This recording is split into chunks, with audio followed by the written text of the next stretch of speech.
At my sister's funeral, the rain poured relentlessly. Black umbrellas jostled beneath a heavy gray sky.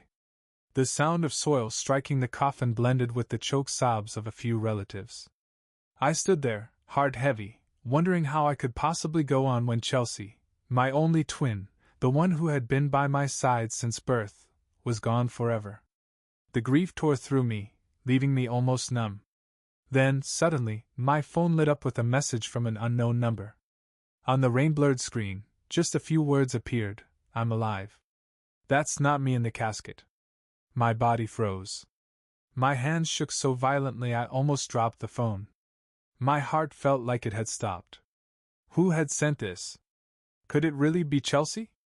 If she was alive, then who lay in that coffin, and more importantly, who had orchestrated this entire deception?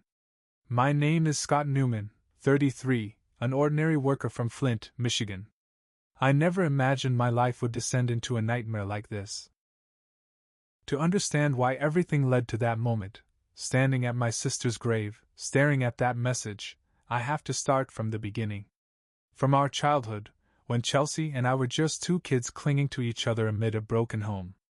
This is the story of our origins, a childhood steeped in tears and secrets only the two of us shared. Chelsea and I were born on a freezing November morning in 1992, at a small hospital in Flint. I came first, just minutes before her, earning the title of older brother. Our family was poor, scraping by on Dad's plumber's wages and Mom's cashier job at a local supermarket.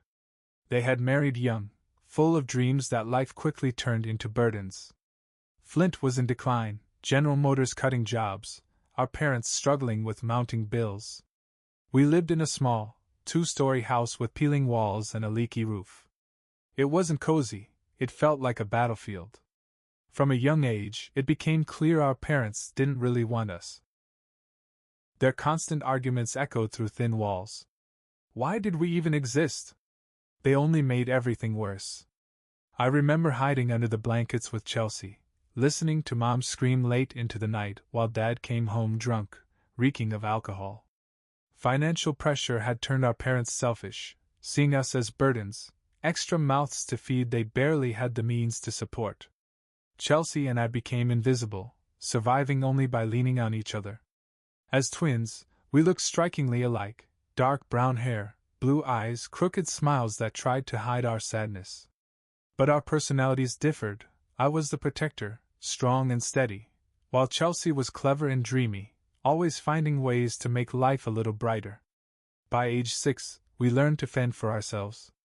Breakfast was often peanut butter sandwiches we made ourselves while Mom slept off night shifts. We walked to school hand in hand, dodging the dark streets where older kids bullied us. One Christmas Eve when we were 8 stands out. Our parents had another fight over money. Dad smashed a glass, Mom cried and went to bed. We sat under a cheap, fake Christmas tree with no gifts, only a few stale candies. Chelsea's eyes glistened.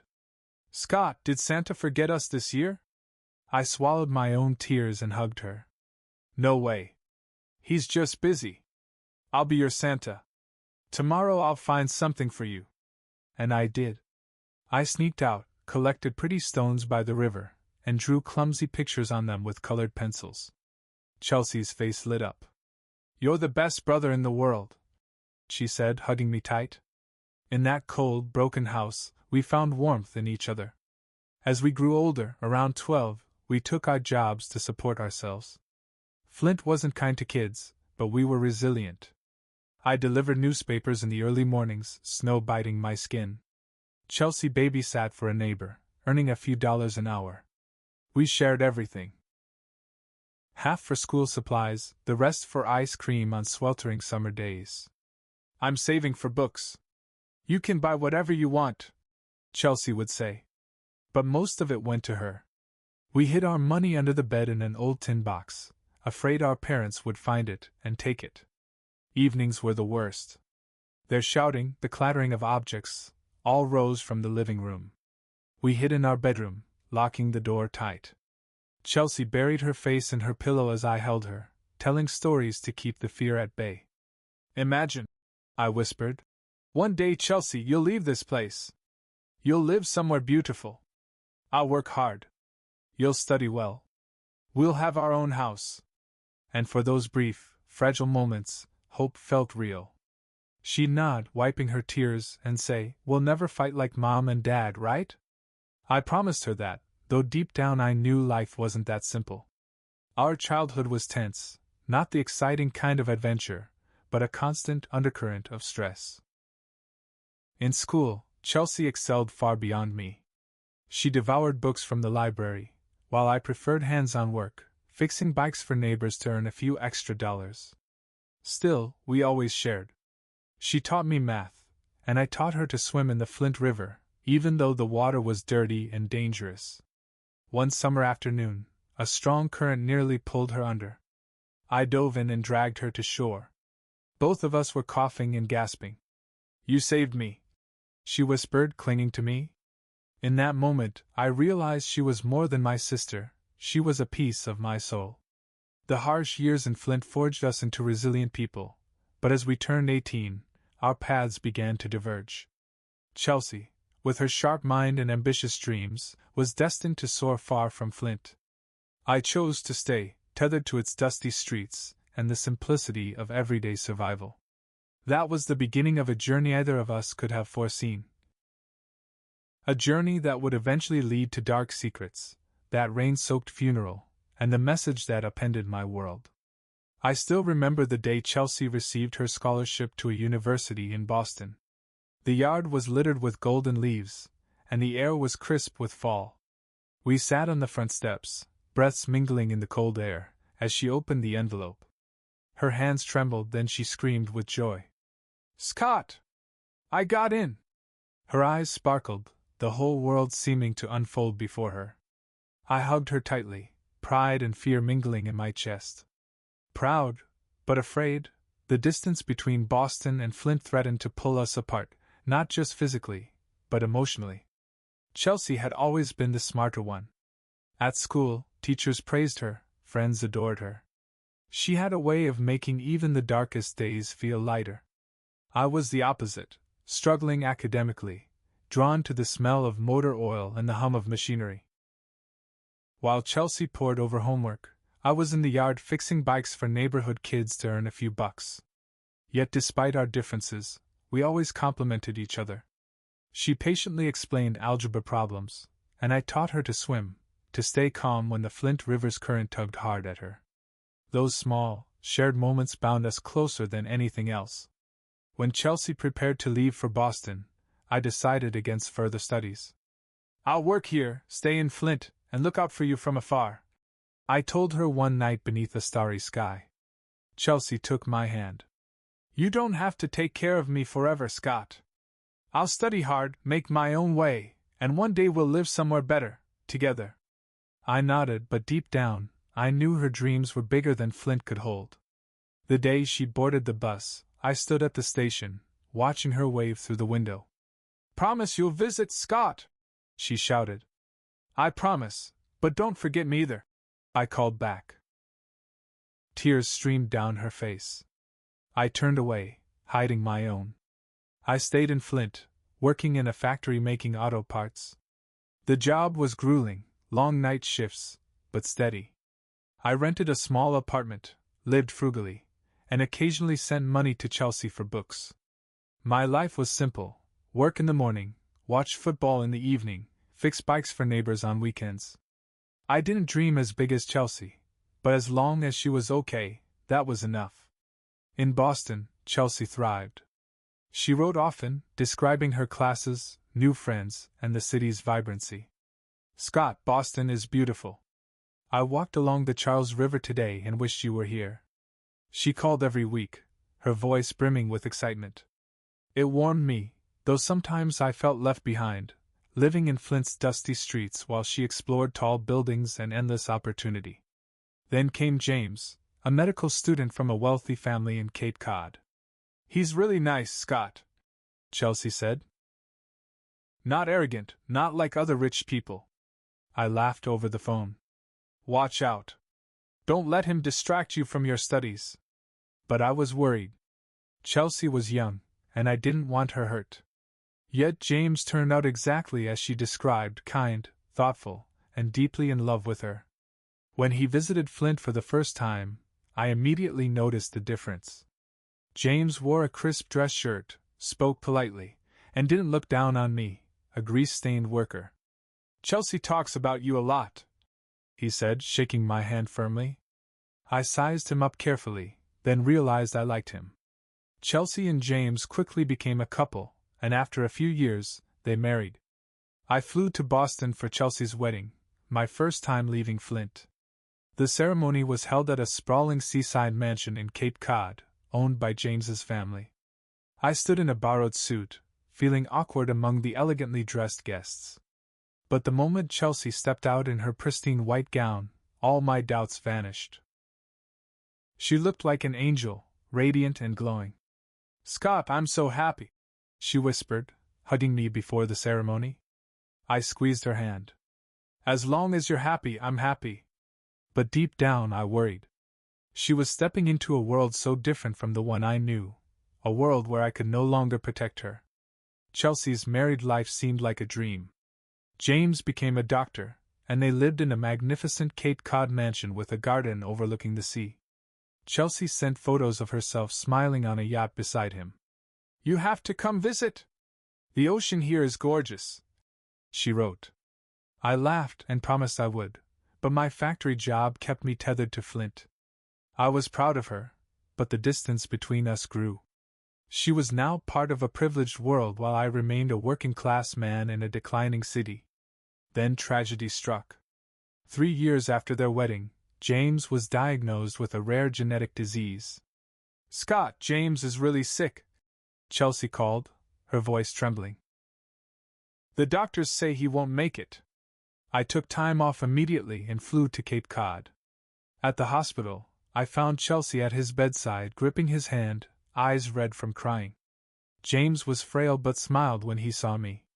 "Thanks for coming, Scott. Take care of Chelsea for me," he whispered. I nodded, my throat tight. A month later, James passed away.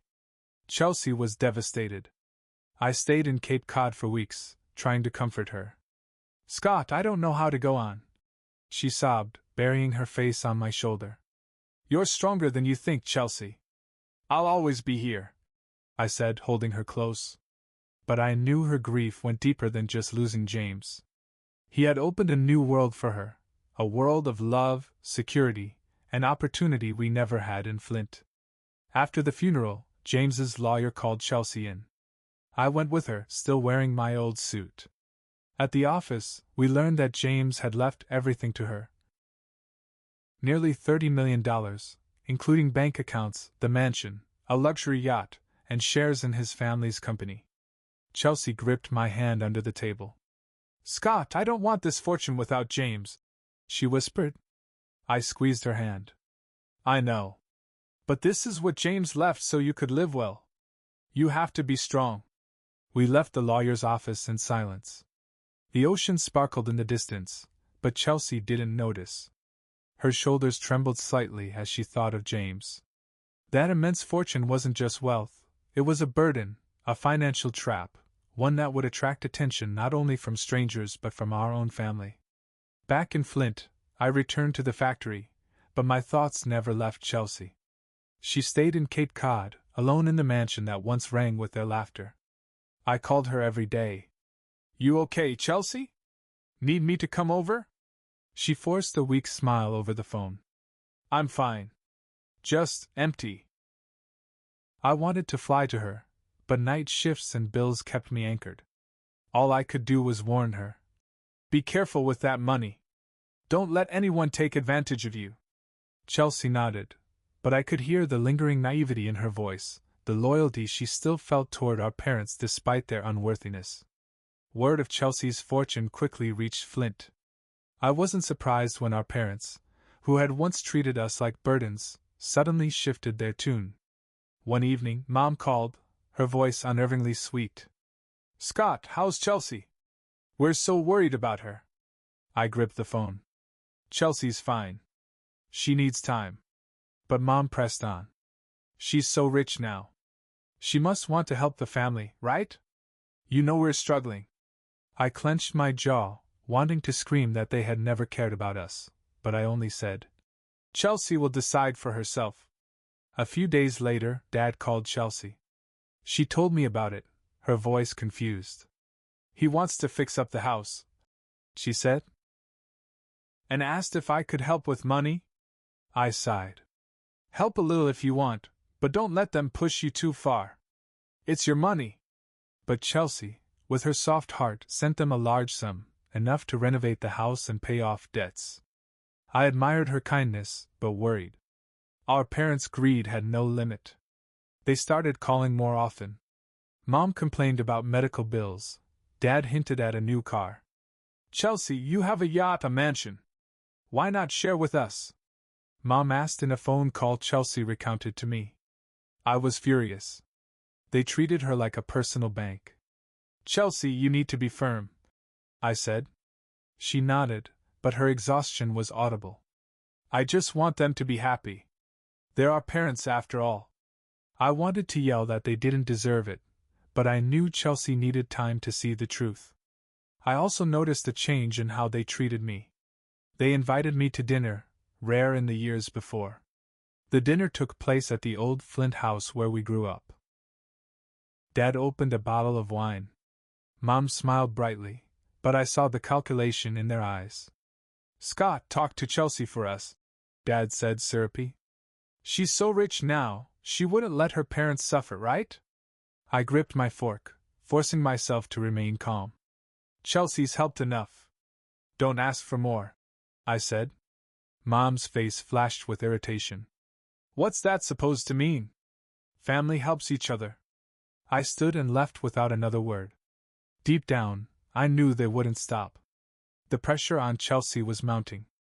One night she called me, her voice trembling. Scott, Mom and Dad want me to transfer part of the property to them. They say it's a way to show filial piety. I nearly shouted into the phone. Filial piety? What have they ever done for us besides fight and neglect us? Chelsea, don't agree to it. She sniffled. I know, but I don't want them to hate me. I softened my tone, trying to calm my own fury. They don't hate you. They just want your money. You have to protect yourself. The pressure from our parents only grew heavier. One morning, Chelsea called me in a panic. Scott, Mom and Dad are demanding I give them $1 million. They say if I don't, I'm an ungrateful daughter. I was livid just hearing it. I couldn't take it anymore. I left work early and drove straight to our parents' house. Inside, Dad lounged on the couch watching TV while Mom busied herself in the kitchen. I didn't waste words. Stop it. Stop pressuring Chelsea. She's done enough. Dad smirked. What are you talking about, Scott? Chelsea's rich. What's wrong with helping us out? It's what kids do. Mom's voice was icy. She's got tens of millions. Sharing a few million is perfectly reasonable, isn't it? I was stunned by their shamelessness. You never cared about us, I said, my voice shaking with anger. Don't pretend to be good parents now. Dad stood, pointing at me. How dare you talk like that? If it weren't for me and your mom, you wouldn't even exist. I turned and walked out, my heart heavy. They felt no shame, no guilt for exploiting their own children. The invisible pressure Chelsea faced wasn't just from our parents. Word of her wealth had spread, and strangers began approaching her. Someone claiming to be an old friend of James called, suggesting she invest in real estate. Another sent a letter requesting charitable donations. Chelsea was exhausted from saying no, but she didn't want to hurt anyone's feelings. Scott, it feels like the whole world is staring at my bank account, she said once, her voice bitter. All I could do was comfort her. You're not alone.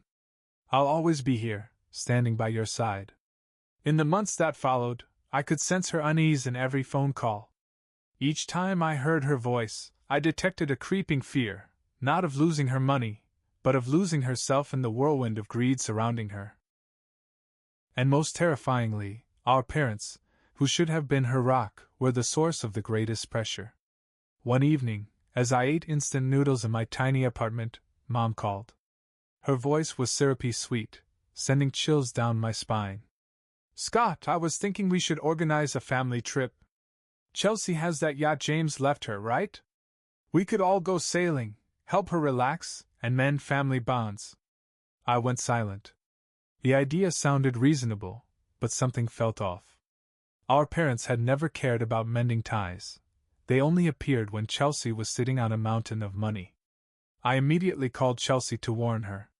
She was quiet for a moment, then said, Scott, I thought maybe a trip might help me unwind. These past few months have been exhausting. Are you sure? I asked. I don't trust Mom and Dad. She gave a weak laugh. They're our parents, after all. Maybe they want to make up for things. I wanted to argue, but her voice carried hope. I couldn't snuff out that flicker of light in her. All right, I said. I'll go with you. But if anything feels wrong, you listen to me. The trip was arranged quickly. Our parents suggested a few days sailing on James's luxurious yacht along the Massachusetts coast. Chelsea was excited, preparing for the adventure. She sent me pictures: polished wooden decks, lavish bedrooms, a state-of-the-art control room. Scott, you're going to love it, she texted, adding a smiley face. I smiled, but unease lingered. Our parents were too eager, too insistent. They called constantly, asking for details, even suggesting hiring a small crew to ensure safety. We'll handle everything, Dad said confidently. I agreed, but my gut told me something was wrong. Then, the night before the trip, Mom called, her voice frantic. Scott, your dad's really sick. We probably can't go. I was stunned. Sick with what? So suddenly? Does Chelsea know? Mom sighed. We told her. But we insisted she go ahead with the trip. Don't cancel.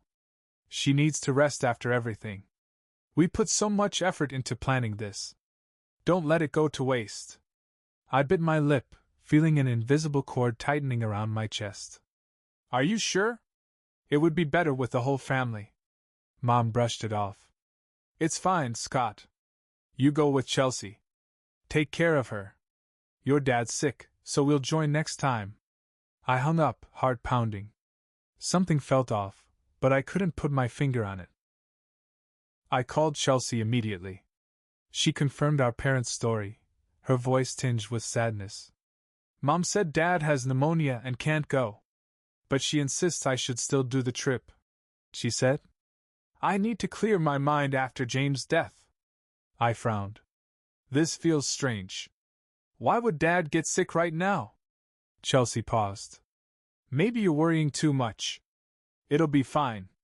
The crew's already been hired by Mom and Dad. You're coming with me, right? I sighed, not wanting to disappoint her. All right, I'll go with you. On the day of the trip, I drove to Cape Cod. Chelsea met me at the marina, her smile bright as ever, though a shadow of sadness lingered in her eyes. The yacht was even more magnificent than I'd imagined, a floating palace. The crew consisted of 3 people, a seasoned captain, a technician, and a young assistant.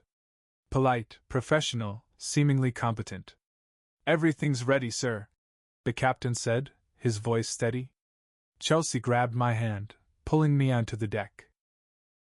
Scott, it's going to be fun. Just you and me, like when we were kids. We set sail on a clear morning, the sun glinting on the water.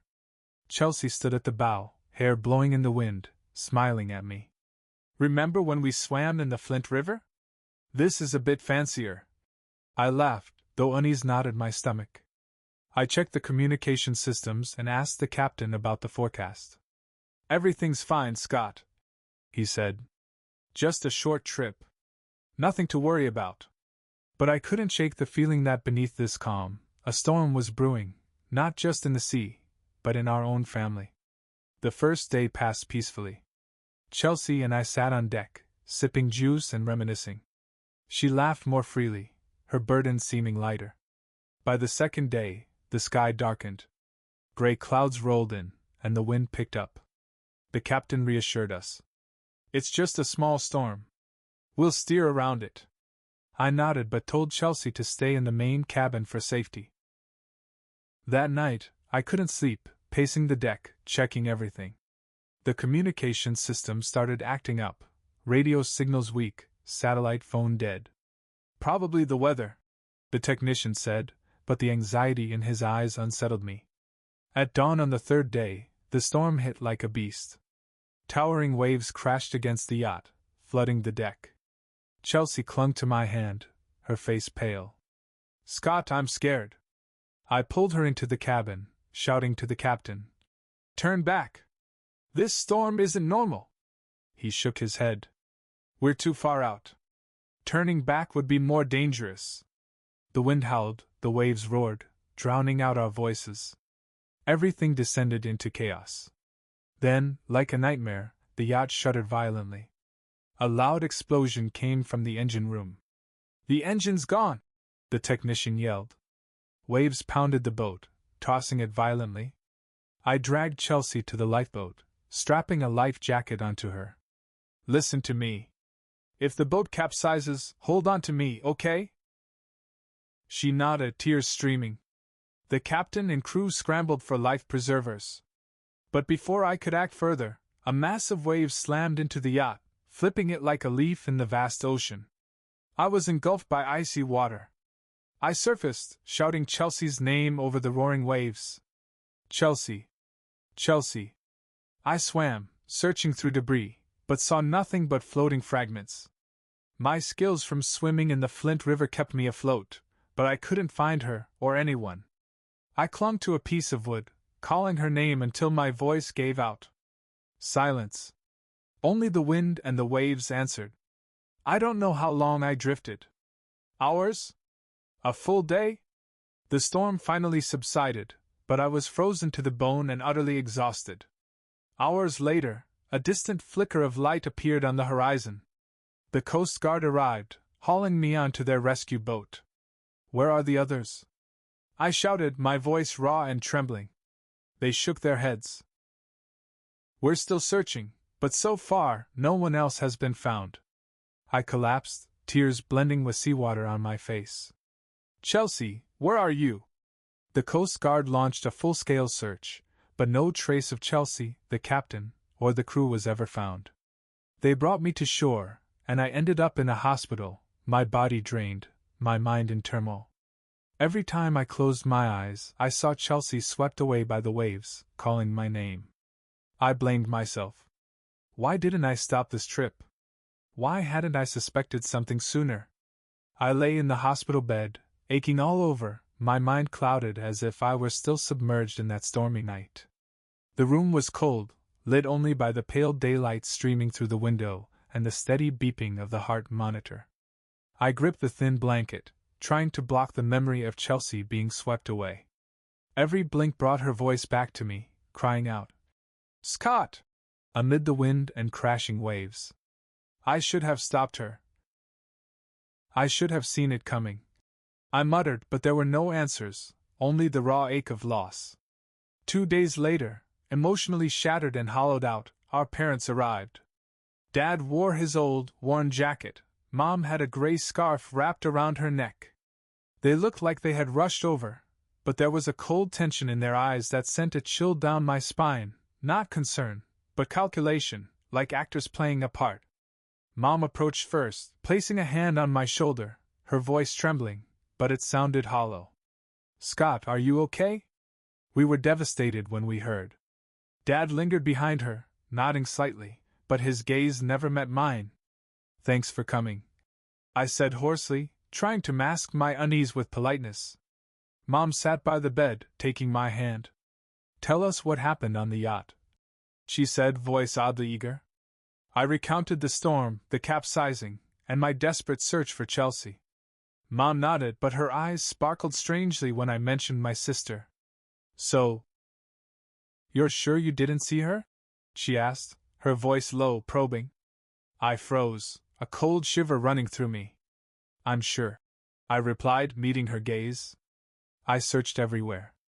The waves were too strong. She's gone." Dad interjected, voice heavy with suggestion. "The Coast Guard said they found no one else, maybe Chelsea's He trailed off, letting the implication hang. I shivered. They weren't grieving. They weren't crying. They were seeking confirmation, needing me to verify that Chelsea was truly gone. Mom squeezed my hand, her voice soft yet rehearsed. Poor girl. Her eyes filled with tears, but I knew them too well. Those weren't tears of sorrow, just performance, like the times she cried during arguments with Dad just to draw attention. We only wanted her to rest. She continued, her tone full of justification. Who could have known this would happen? I looked at her, then at Dad, searching for sincerity, but found only calculation. Why had they insisted on Chelsea going, only to back out at the last minute? My unease surged, but I remained silent, feigning exhaustion so they wouldn't pry further.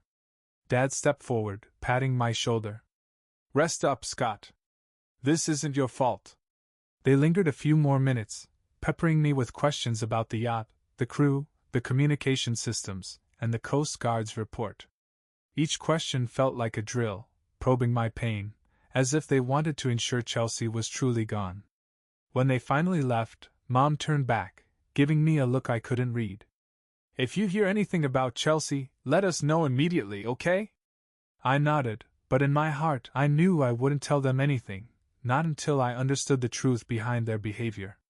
The following days felt like living in a shadow. The hospital discharged me back to Flint, but I couldn't return to the factory. Each morning, I awoke staring into the void where Chelsea's smile used to be, haunted by her voice calling, Scott! In broken dreams, I punished myself endlessly. Why didn't I stop that trip? Why hadn't I suspected our parents sooner? The unease from their visit lingered like a monster in the dark, its presence unproven but suffocating. 3 weeks later, my phone buzzed. A Coast Guard officer called, his voice weighed down with sorrow. Mr. Newman, we found a body on the shore near where the yacht capsized. It's badly decomposed, not immediately identifiable, but we suspect it's your sister. The timing matches the accident. My heart felt like it had stopped.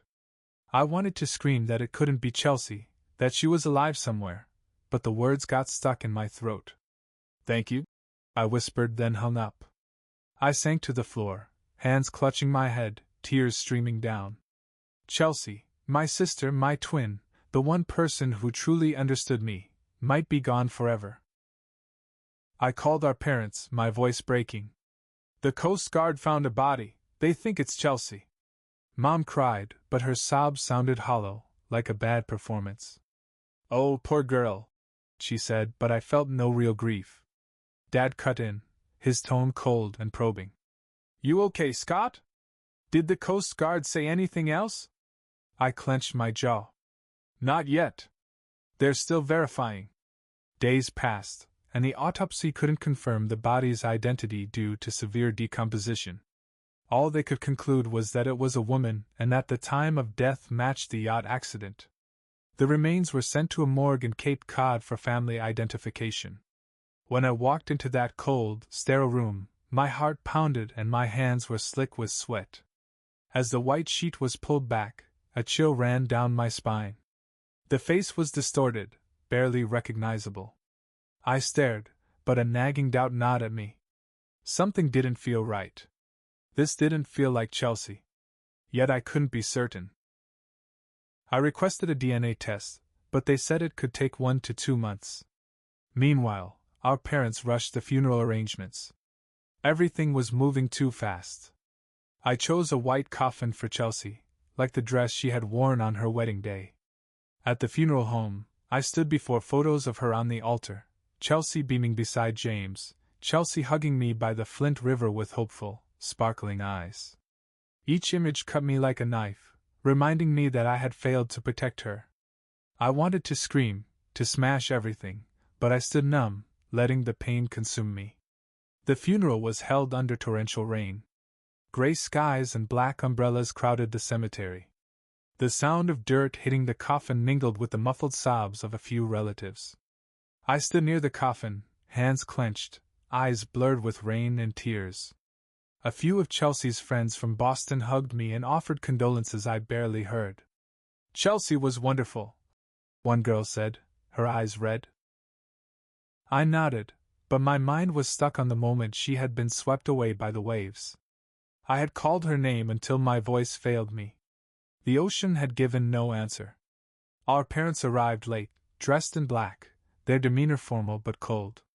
Mom gave me a brief hug and whispered, "She's at peace now, Scott." I searched her eyes for grief but found only dry, evasive glances. Dad stood beside her, patting my shoulder, but the gesture lacked warmth. They lingered briefly, then began talking to someone I guessed was a lawyer or banker. I caught snippets. Estate, inheritance, procedures. My stomach twisted. Chelsea had just been laid to rest, and they were already discussing money as if she were nothing more than an asset. I stepped forward, voice trembling with anger. "What are you doing? This is Chelsea's funeral." Mom's eyes flashed. "Scott, don't make a scene. We're just planning for the future," Dad added, calm but firm. "She left behind a lot, Scott. It needs to be handled." I clenched my fists, wanting to scream that they were heartless, that Chelsea deserved more than this. But I held back, unwilling to turn her funeral into a battlefield. I turned away, standing in the rain, letting it wash over me, masking my tears. I couldn't bear their hypocrisy, the parents who never loved us now exploiting my sister's death. As the ceremony ended and people drifted away, I remained by the grave, staring at the headstone engraved with her name. Rain soaked my coat, but I didn't care. I whispered, "Chelsea, I'm sorry. I couldn't protect you." Then my phone buzzed. I pulled it from my pocket. The rain-streaked screen displayed a message from an unknown number. "I'm alive. That's not me in the casket." My body froze, hands shaking so violently I nearly dropped the phone. My heart seemed to stop. Who sent this message? Was it Chelsea? If she was alive, who had been in the coffin? What did it all mean? I looked around. Rain fell steadily, the cemetery nearly empty. Our parents had left, leaving only a few distant relatives under umbrellas. I shoved the phone into my pocket, heart hammering. I couldn't let anyone see me panic. I quietly left the cemetery, rain streaming down my face, but my mind spun with questions. If Chelsea was alive, why hadn't she reached out sooner? Where was she hiding? And most importantly, who was behind this? The unease from the yacht trip, our parents' last-minute withdrawal, it all now felt like part of a terrifying truth. I knew I had to act. First, I needed to find Chelsea, if that message was real. I drove away from Cape Cod, not back to Flint, but to a small roadside diner. I needed a quiet place to think. Sitting in a corner booth, I stared at the message, analyzing every word. "I'm alive." Chelsea's voice echoed in my head, like when she called me as a child. I wanted to believe she was alive, but a cruel doubt held me back. I typed back, my fingers trembling. "Chelsea, is it really you? Where can I find you?" No reply came. The phone remained silent, as if the message had been nothing more than a ghost. That night, I lay in a dingy motel, staring at the ceiling, trying to make sense of everything. The yacht trip, the storm, our parents' sudden absence, it all felt too deliberate. Was it planned? And if so, what role had our parents played? I gripped the phone, hoping for another message from the unknown number, but it stayed dark. I whispered into the shadows. "Chelsea, if you're alive, I'll find you. I promise." Sleep came in fits, restless and haunted by images of Chelsea being swept away by the waves and the calculating expressions of our parents at the funeral. When I woke, the rain was still falling, the gray gloom matching my mood. My phone buzzed. A new message from the unknown number. "Meet me at Truro Beach, the small wooden cabin by the lighthouse. 9 p.m. Don't tell anyone." My heart hammered. Was it Chelsea, or a trap? I didn't know, but I couldn't ignore it. I grabbed my coat, my car keys, and drove toward Truro Beach, not far from Cape Cod. The rain-slicked road blurred in the headlights, but I didn't care. If there was even the slightest chance Chelsea was alive, I had to follow it. Truro Beach was deserted when I arrived. The waves crashed relentlessly, and the lighthouse cast its faint glow across the dunes.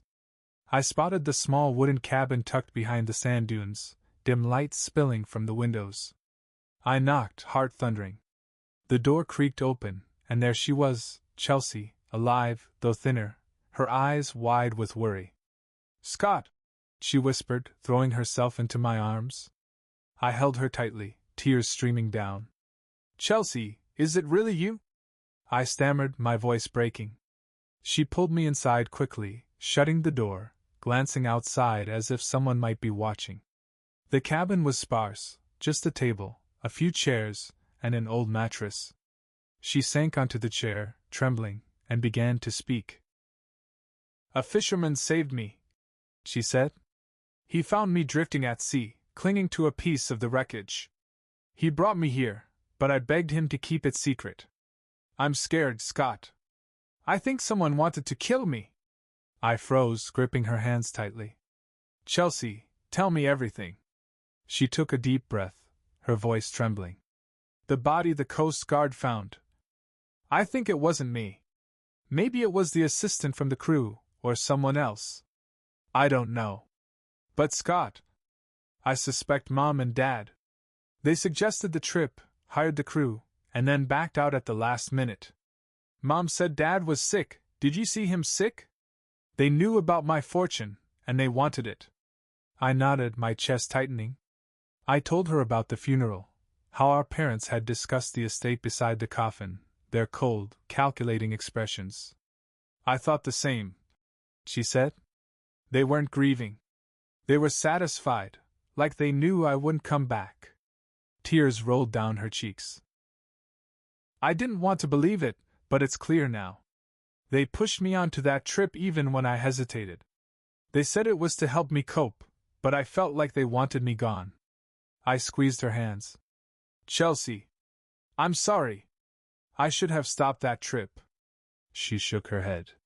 "It's not your fault. You've always tried to protect me." Then she revealed something that stunned me. "Scott, I was worried something like this might happen. So, before the trip, I made a secret will. If anything happened to me, everything goes to you. And if anything happened to you, it all goes to charity. I didn't tell anyone, not Mom, not Dad." I stared at her in disbelief. "Chelsea, why didn't you tell me sooner?" She gave a sad smile. "I didn't want you to worry. I just wanted to make sure that if anything happened, the money wouldn't fall into the hands of people who don't deserve it." I hugged her, proud and heartbroken. Chelsea always thought of me first, even in danger. But if our parents discovered the will, they'd come after me, too. "Chelsea, you have to stay safe. We need evidence to expose them." She nodded, determination shining in her eyes. "I know, but I can't show myself now. If they know I'm alive, they'll try again." We sat in the dim cabin, planning under the faint glow of a single lamp. First, we had to secure the will. Chelsea said it was held by her private lawyer, Harold Grayson, a trustworthy man. "I'll contact him," she said. "Ask him to keep everything confidential." "I'll meet Grayson," I said firmly. "Make sure the will is safe. But more importantly, we need proof that Mom and Dad were behind the accident." I suggested returning to the marina where the yacht had departed to investigate anything suspicious.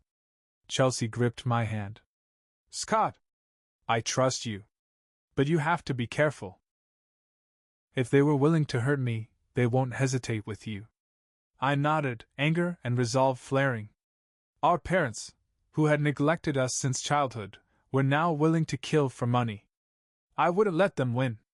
Before leaving the cabin, I hugged her tightly. "Are you safe here?" I asked. She nodded. "The fisherman is kind. I'll be okay until we have enough evidence." I studied her, frail but resilient. "I'll be back soon. No one's touching you again." She smiled, the same smile from our childhood. "You're my hero, Scott." I left the cabin late at night. The rain had stopped, but the air still carried the storm's weight. Driving back toward Cape Cod, fire burned in my chest, not just hope that Chelsea was alive, but rage. Our parents, who had neglected us our whole lives, were willing to kill their own child for money. I gripped the steering wheel tightly, teeth clenched. They won't get away with it. Not this time. The next morning, I drove to downtown Cape Cod to meet Harold Grayson, Chelsea's lawyer. He was an older man with silver hair, a deep, commanding voice, and piercing eyes. I introduced myself, explaining that Chelsea had entrusted me to check on her will. Grayson studied me, his gaze sharp. "Miss Newman mentioned you," he said. "Yes," I replied cautiously. Then I lowered my voice. "Chelsea's alive, Mr. Grayson. She's in hiding for her safety. I need to make sure the will is secure." He nodded silently, and led me to a sturdy safe. Inside, the will lay exactly as she had left it, clearly stating that if Chelsea died, all her assets would go to me. "I'll keep it confidential," Grayson said. "But be careful.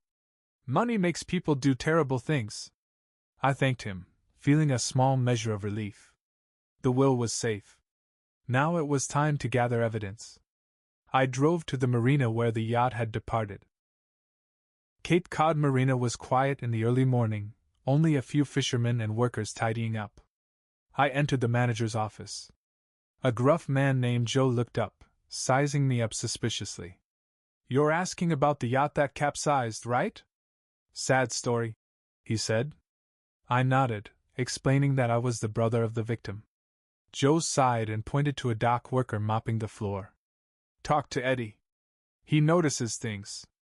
Eddie was a young man, messy hair and sunburned skin. I bought him a coffee and led him to a secluded corner. "Eddie," I asked, "did you see anything unusual before my sister's yacht left?" He shrugged but avoided my gaze. Then, leaning closer, he lowered his voice. "Not sure, but yeah, something strange. The night before the yacht sailed, I saw a man sneak on board. Tall, black coat, baseball cap pulled low. He was in the engine room for a while, then slipped away." My heart raced. "Did you see his face?" "No," Eddie said. "Too dark. But he wasn't part of the crew." I told the captain, but he said it wasn't anything to worry about. A stranger on the yacht just before it capsized. This wasn't a coincidence. I thanked Eddie, slipped him a few bills, and left the marina. I had my first lead, but it wasn't enough. I needed to know who that man was and who had sent him. My gut screamed our parents were involved, but I needed proof. I returned to Flint, renting an old car to avoid recognition, and began tailing them from a distance.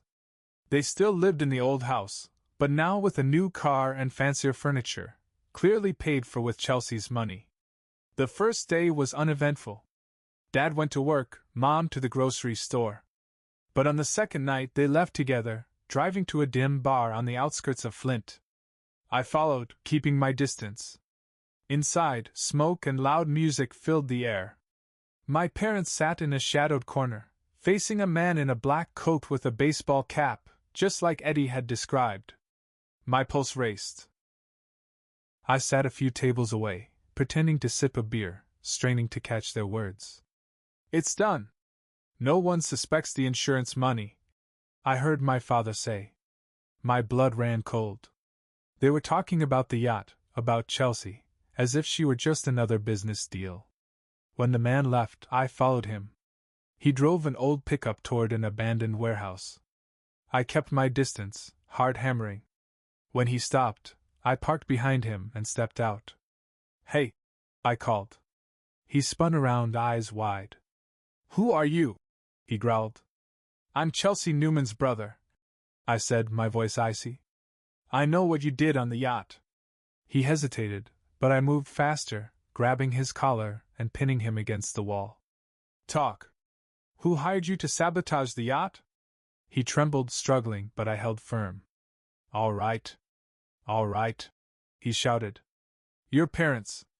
They paid me 50 grand to tamper with the engine and communications system. They said it just had to look like an accident, something no one would suspect." It felt like a punch to my chest. They wanted to kill Chelsea. He nodded rapidly, fear written across his face. I couldn't believe it. My own parents, capable of murder. I just followed orders, the man stammered. I clenched my fists, fighting the urge to strike him, but I forced myself to hold back. I needed him alive. I needed his confession. I made him write everything down and recorded it on my phone. If you try to run, I'll find you, I warned. He nodded frantically and bolted. I stood in the darkness, replaying the recording, my heart hammering. Our parents, the people who gave us life, were willing to kill Chelsea for money. But I knew this wasn't enough. I needed more evidence to make sure they couldn't escape justice. The next day, I dug deeper. I called an old friend who worked at an insurance company, asking him to check some records. His voice trembled with shock when he returned the call. Scott! Your parents took out a massive insurance policy on Chelsea's yacht just before the trip. If it sank and she didn't survive, they'd get millions. I gritted my teeth as the pieces snapped together. They didn't just want Chelsea's fortune, they had plotted to make sure she never returned. I called Chelsea from a payphone to avoid being traced. Chelsea, I have proof. The man confessed your parents hired him to sabotage the yacht, and they took out the insurance right before it sailed. She was silent for a moment, her voice trembling. Scott. I didn't want to believe it, but we have to stop them. I nodded to myself, even though she couldn't see me. We met and crafted a meticulous plan. Chelsea would remain in hiding, safe until the last possible moment. The truth would be revealed at the estate settlement her parents had been eagerly anticipating. The man's confession and the yacht's insurance policy would expose them. I contacted Grayson again, arranging for Chelsea's will to be revealed at the right moment. We'll let them think they've won, I said. Then we'll flip the tables. Chelsea agreed. I returned to Flint, preparing for the final confrontation. Every night I reviewed the recording, studied the insurance policy, and thought of my sister, the girl who survived the storm and our parents' deadly plot. I gripped my phone tightly, whispering, Chelsea, I'll make this right. I promise. The estate settlement hearing took place at a courthouse in Cape Cod, meticulously arranged by Mr. Grayson. I sent him copies of the recording and the yacht insurance policy beforehand, I said over the phone. These are solid pieces of evidence, Scott, he replied, his voice low but confident. On the day of the hearing, I drove to Cape Cod, heart pounding.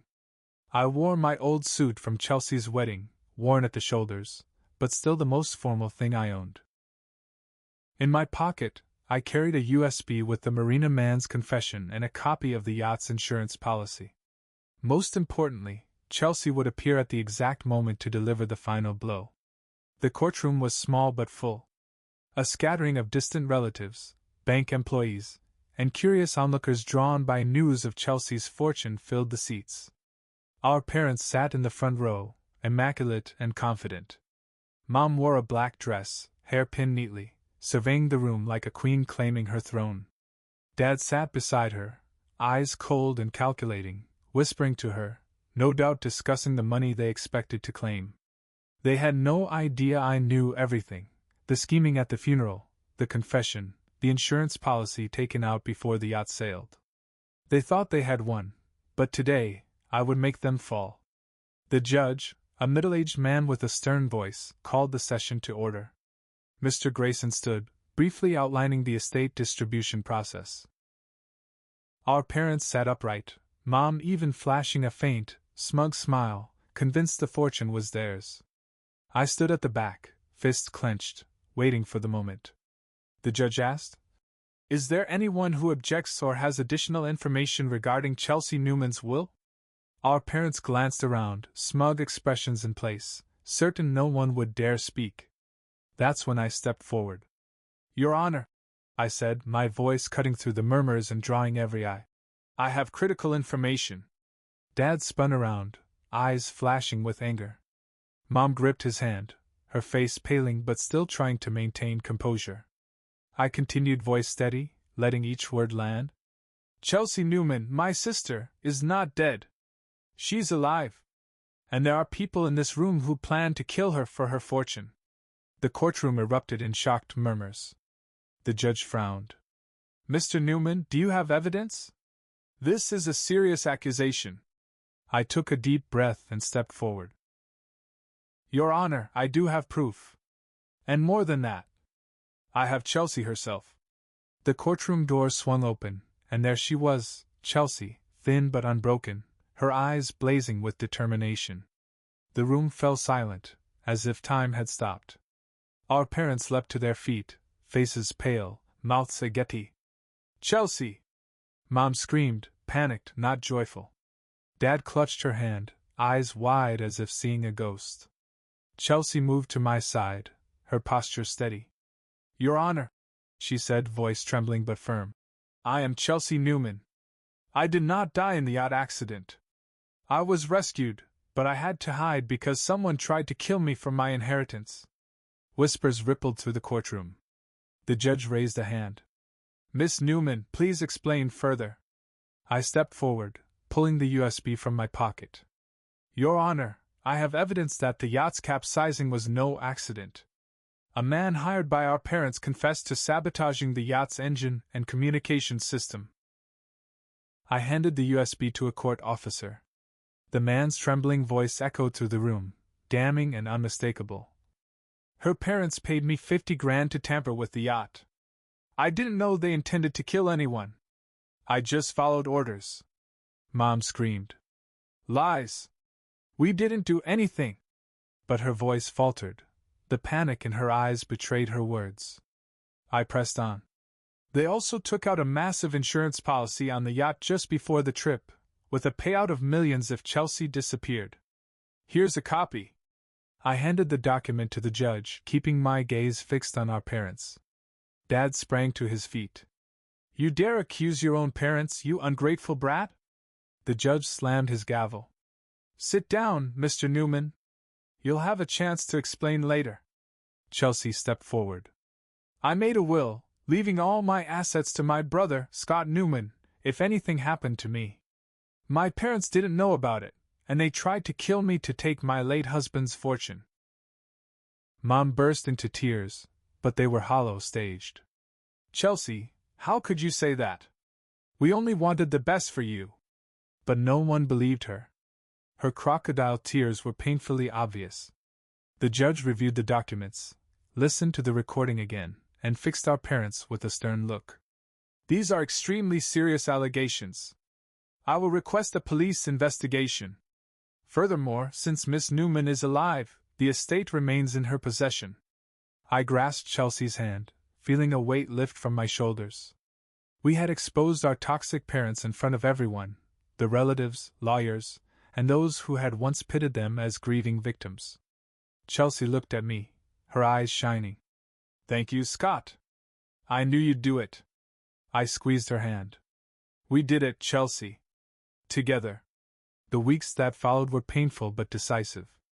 The police launched a formal investigation. The saboteur's confession, the insurance policy, and Chelsea's testimony were undeniable.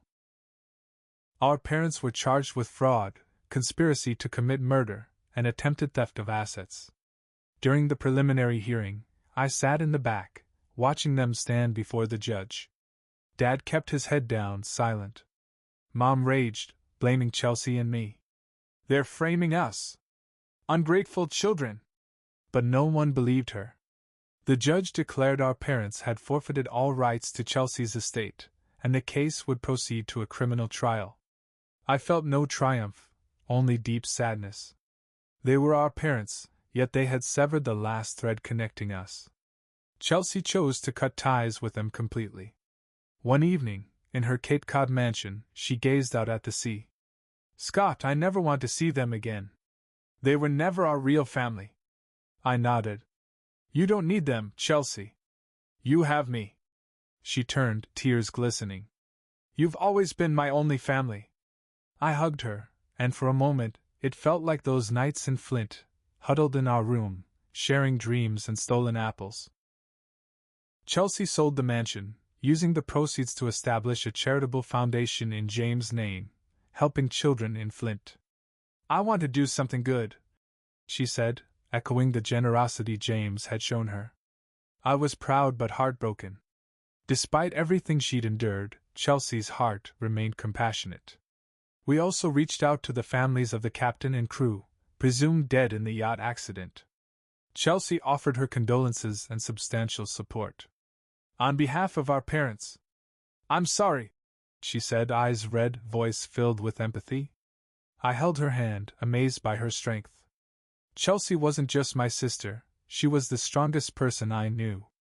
Our story didn't end in triumph, but with fragile justice. Our parents, driven by greed, lost everything, not just the fortune, but the children they never truly loved. Chelsea and I, though scarred, had each other again, as we always had. I looked out at the sea, thinking of James, the lives lost, and Chelsea. My soul, the one I'd protect until my last breath. "We'll live well, Chelsea," I whispered. "Together."